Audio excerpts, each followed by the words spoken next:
I am interested in seeing now is how can people get recognised for promotions if they're not seen. So if you said to me, oh, actually, Mark, I've never met this person who works from home, but I'm now going to make them the manager of my whole team of 28. I don't see how people either new into the industry or people needing promotion and want an advancement will get recognised unless they're amongst the people. I just don't see how it happening. What's your view on that? Do you think people can actually get recognised for doing a good job when they're actually not even in the office? I think it comes back to the metrics that you measure people by, and then how those metrics are viewed. So I suppose I don't think there's a one size fits all. I think that's one of the biggest failings that I think people want vanilla, and I don't think there is vanilla. I think you have to do what's right for your business. But for me, there is no substitute for being in the office, being seen, building relationships. 50% of what we do in distribution is around PR of yourself, your relationships with people, getting on with people, and to your point, being seen. I think that there's a lot to be said for that. And if you go back to kind of the what I call the old days, you get in at 8. You want to be the first one in. You want to start your day best. You want to be planned. Do you think that's gone now? Because are you? Again, I'm not going to call people out, but I see things like vendors now not wanting to go on distribution floors, not wanting to go and see resellers because they think they can do a quick Teams meeting, give them an education and get on with it. And I'm seeing a real reluctance for people to actually go and see people now. Actually, it's hard now. Actually, I've got to go and see you. It's like, do I have to go and see Jamie? Can I just do a Teams or do a quick phone call? Whereas before, that would be unheard of. You would be going out on distribution floors all the time. You'd be going out to see partners all the time to educate your message, to get the message out, to educate them on your products or services, and to build those relationships. Is there a real reluctance or a slowness of coming out this pandemic to do that? Because I don't think there's a direct correlation between why we're now potentially going to a recession and this sort of sluggishness of coming out to actually do what we did before. I think it comes back to management and KPIs again, and expectation setting. I think there is a real need to do a reset in terms of what is expected of certain roles. One of the things that I've always thought is that how many vendors come into our office and actually leave with an order. And I think previously, people saw the expectation, and this is not just vendors, this is in general. I think people see that, I've been there, I've done my job.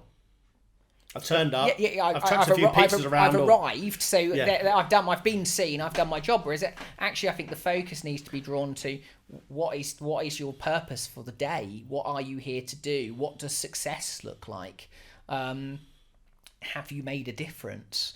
Have you got a PO?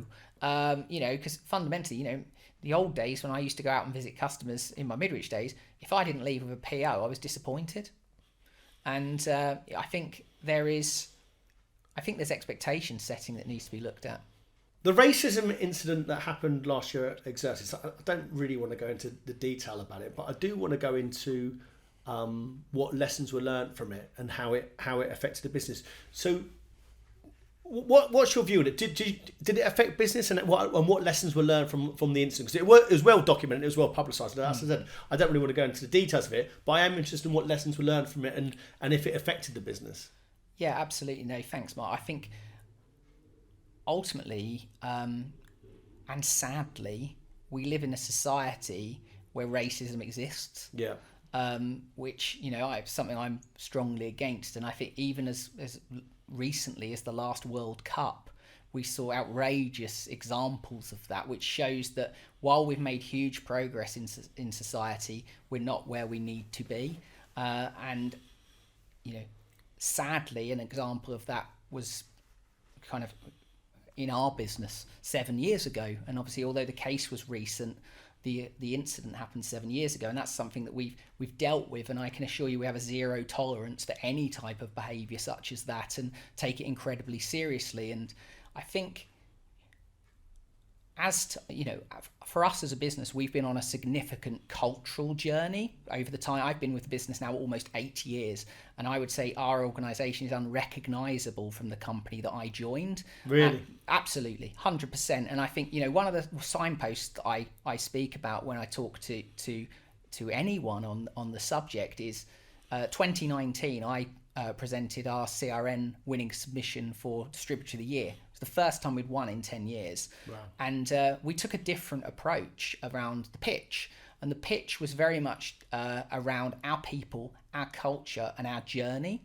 And we, the opening statement, I remember it because I pitched it, was, we could come here and tell you we're the biggest, we're the best, we've got the most market share, but we do that every year, and so does everybody else. So what we want to actually talk to you about is what have we done in our business over the last 5-year period, if you like, to change the business. And there's a number of things we've done which I'm hugely proud of. We have a DCC technology steering group for diversity and inclusion, of which I'm part of.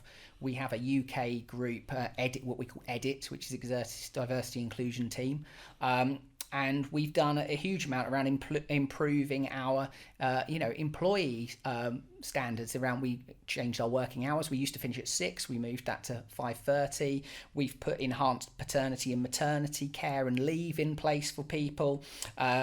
We have put inclusive leadership courses in place. Again, managers have to deal with an awful lot, so we need to make sure they've got the toolkit to deal with that. And on the subject of toolkits, we have a D&I toolkit. So again, for our salespeople, so that we can really engineer our meetings around making sure we are being inclusive, but also our interview process as well to make sure that we're getting a diverse demographic of people into the business. We've recently also set up free resource groups. So we've got an LBGT group, a women in business group, and also an ethnicity group. So we've put a huge amount of focus in driving our business. But I think the point I wanted to make there is that a lot of this was well underway and in place prior to the news breaking a year ago. And I don't believe that, while I condemn what happened, I don't believe it's representative of the company I work for today, and I wouldn't work here if I thought that was the case. Yeah. A lot of the stuff you said there, it's a lot, isn't it? It's a lot of stuff that companies are doing. Why do you think, and in fact, I would say it's too much. It's sort of loads and loads of stuff, which is fantastic. I think it's great for Exertis to be doing that. Why do you feel it's important for companies to do that and embrace that? Because I do see this, Jamie. I see a lot of companies on LinkedIn, let's call it PR spin, saying they're doing things and they're not doing it. Whether it's Pride Month, whether it's XYZ or Ukraine or whatever it is, they're not really doing anything but just jumping on the bandwagon. You've said some things there around groups, lots of stuff, very, very impressive. Why is it important to do that stuff and not just talk about it? First and foremost, for me, it's not something we kind of talk about. It's a way of life from my perspective, and we've had 2 really tough years. What that has done over the last, I feel like we'd made really good progress prior to those 2 years, and really it took the wind out of certain people, out of the sails a little bit, and really did deflect from how far we'd come. And I believe that we've got an incredibly strong and together leadership team in our business. And I think when you go through the types of challenges we have with what's occurred with our SAP implementation, more recently the warehouse implementation, and then the case which was kind of the filling in the sandwich of challenge, it galvanizes you as a team. The people that don't want to be there aren't there anymore. The people that do want to be there, we've become stronger and more together. And when I look around my leadership team, I've got 100% faith in all the people that I work with, and I truly believe in them, and we are all bought into the journey and the direction of travel, what we want to be, and we are very strong now as a team as a result of that. Tim Griffin, he talks about the Mike Tyson quote, everyone has a plan to get punched in the face, and I would kind of say we punched ourselves in the face for 2 years ago, and I think when you get punched in the face, you have to react differently. And I think what we've done is changed a lot in our business, and we are now moving forward.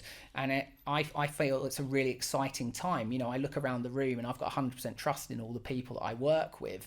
And, for me, it's about I want my company to be the best company to work for in technology. I want it to be the company I want to work for, and that everybody in our business is proud to work for, and that's what we're striving for. I want us to be the benchmark in technology in the next 5 to 10 years. Let's be honest, there's a big opportunity for Exertis to do that, because one, you've got the clout, one, you've got the name, you're a big brand, you've got the financial muscle. So what things are happening for actually to make you that transition to think, actually, I'm a leading player now in technology, and also an employer of choice? People actually want to go and work for you.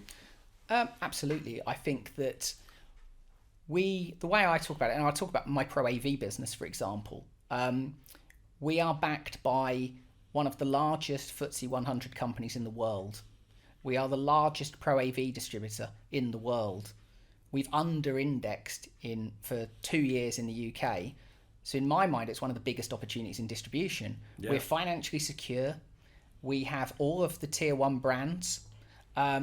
We've not been at the races, so the opportunity to come in and overachieve is fantastic. And, I truly believe in what we're doing. I believe in our people. And what we've been doing over the course of the last few months is building that confidence back, making sure that we come back better than before, and strive for excellence. Because, all I ask from our people is to be the best version of themselves.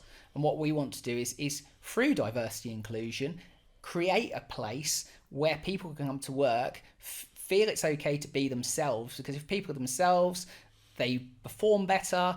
And so creating that culture where it's a safe space, where we all look after each other and we're all in it together and we embrace people's differences, makes us go faster. What's your view on the landscape of distribution now? Because you mentioned there about, Exertis being wanting to be a diverse workplace and etc. You made great brands, great.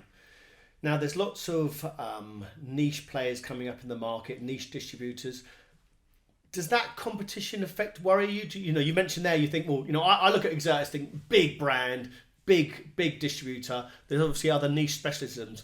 What's your view on the landscape in general about distribution? Where do you see it going? First of all, everybody's competition. I think the minute you start to think you don't have competition, you become complacent, and that's the first kind of step down the spiral to your decline. So for me, I'm acutely aware that competition is out there. I also have the adverse view that a flower doesn't compete with the flower next to it, it just blossoms. So, for us, we have to be focused on what we want to do, the markets we want to go after, and be the business we want to be. We're not trying to be somebody else. And through the last couple of years, the structure of our organisation has changed, because actually we don't want to be seen as the massive Exertis, because I don't think that's what the market wants, and I don't think it's what the vendors want. So, the structure of our business now, to all intents and purposes, we have Exertis Core, which is effectively what was once Micro P, which were very successful, B2B type business. We have our consumer division, which Mike Bewley created, from scratch. And then we've had the acquisition of Gem Distribution. So we have a really strong consumer and gaming business. Then we have what we call the subsidiaries. So we have MTR, which is a refurb, Samsung's number one and dedicated refurb company for Samsung mobile phones. Really successful business over in Harlow. We have Hypertech, which is a business accessories distributor. Again, incredibly successful boutique type distributor, as you would describe it. We have Enterprise, which is the former very successful Exertis Micro P business, but also Hammer, with the amalgamation of those two, which makes us very strong in that space. We have the mobile division. Again, we have a strong mobile business. And lastly, the area that I work within, which is Pro AV. So all of those areas are regarded as subsidiaries. So they would be our boutique style distributors. And then we have the core business, which we always had. So it's kind of breaking it down so that we compete in different ways, in the way in which the market requires it. And really my vision for Pro AV is to create that customer friendly, easy to deal with, boutique type distributor, similar to what I grew up in essentially. And for me, that's an incredibly exciting challenge.